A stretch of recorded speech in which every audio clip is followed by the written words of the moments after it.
ഗസയിലെ ജനതയ്ക്ക് ആശ്വാസം പകരാൻ ഭക്ഷ്യധാന്യം ഉൾപ്പെടെ നിരവധി ജീവകാരുണ്യ ഉൽപ്പന്നങ്ങളുമായി UAE കപ്പൽ.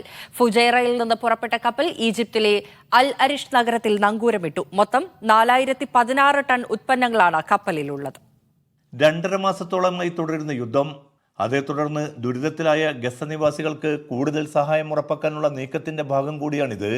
420 ടൺ താൽക്കാലിക പാർപ്പിട സൗകര്യങ്ങളും 131 ടൺ വൈദ്യസഹായവും കൈമാറിയത് Khalifa bin Zayed Al Nahyan ഫൗണ്ടേഷനാണ്.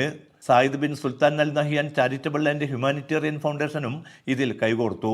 Rafah അതിർത്തി മുഖേന ഉൽപ്പന്നങ്ങൾ എത്രയും വേഗം ഗസയിലെത്തിക്കാനുള്ള നടപടിയാണ് പുരോഗമിക്കുന്നത്. ഗാലൻ നൈറ്റ് 3 എന്ന പേരിൽ ഗസക്ക് സാന്ത്വനം പകരാൻ വിപുലമായ ജീവകാരുണ്യ പദ്ധതികൾക്കാണ് UAE president Sheikh Mohammed bin Zayed Al Nahyan നേരത്തെ തന്നെ ഉത്തരവിട്ടത്.